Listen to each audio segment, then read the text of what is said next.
সকাল সকাল ঘুম থেকে উঠে তো আমি একটু ডিটক্স ওয়াটার খেয়ে নিলাম। আর এই ডিটক্স ওয়াটার খেতে গেলে তো আমার জীবন বেরিয়ে যায়। যাই হোক, মুখে 10 রকম অঙ্গি ভঙ্গি করার পর আজকের দিনটা শুরু করছি। So hi, I am Sunanda and welcome to my mini blog. আজ শনিবার আর আজ হচ্ছে জামাই ষষ্ঠী। বিয়ের পর এটা আমাদের প্রথম জামাই ষষ্ঠী। আর যেহেতু এটা আমাদের প্রথম জামাই ষষ্ঠী, তো আমাদেরকে তো একটু তাড়াতাড়ি বাপের বাড়ি যেতে হতো। মা বলেছিল ব্রেকফাস্টটা ওই বাড়িতে গিয়েই করতে, তো আমরা সেটা করলাম না, আমরা বাড়ির থেকেই ব্রেকফাস্টটা করে নিলাম। আর আজ যা গরম পড়েছিল, তাই বেরোনোর আগে একটু ডাবের জল খেয়ে নিয়েছিলাম। প্রতিবার জামাই ষষ্ঠীর দিনই কেন এত গরম পড়ে এটাই বুঝতে পারি না। যাই হোক, আমরা তো বেরিয়ে পড়েছিলাম গুছিয়ে মিষ্টি দোকানের উদ্দেশ্যে। তারপর তো বেশ কয়েক রকম মিষ্টি কিনে নিলাম। এই দোকানের মিষ্টিটা বেশ ভালোই লাগে খেতে।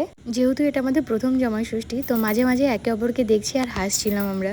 ষষ্ঠীর বাজার যেমন রোড তেমন ভিড়, প্রচন্ড পরিমাণে ভিড় হয়েছিল আজকে। এর মধ্যে মা ফোন করে বললো একটু পনির নিয়ে আসতে, তাই একটু পনিরও নিয়ে গেছিলাম ও বাড়িতে।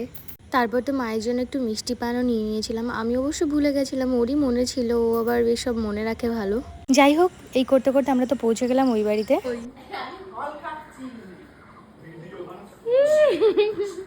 বলবি তো? আরে বাবা রে, থাক থাক, দেখি খুশি হও, দীর্ঘায়ু হও, ভালো থাকো।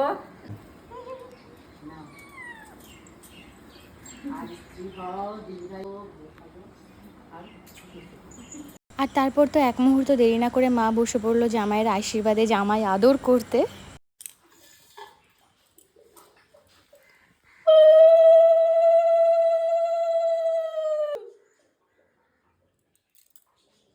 বিয়ে করে বড় ভাই।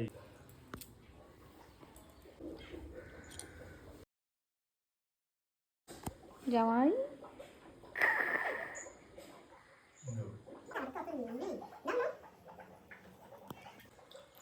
এই হচ্ছে তোমাদের দুজনার গিফট। ওজন আছে? এটা আমাদের তরফ থেকে তোমাদের দুজনকে। না না, আর মশা করতে হবে না, থাক সুখে থাকো। তারপর যতক্ষণ আমরা ফটো ভিডিও নিচ্ছিলাম, এর মধ্যে তো মায়ের খাবার দাবার সব গোছানো কমপ্লিট হয়ে গেল। আর তারপর তো যা শুরু হলো খাবার দাবারের পর্ব, একটার পর একটা খাবার তো মোটে শেষই হচ্ছিল না যেন। আর আজকের মেনু তো পুরোপুরি নিরামিষ ছিল। সো আজকের মতো এই পর্যন্তই, আবার দেখা হচ্ছে নেক্সট একটা ভিডিওতে। বাই।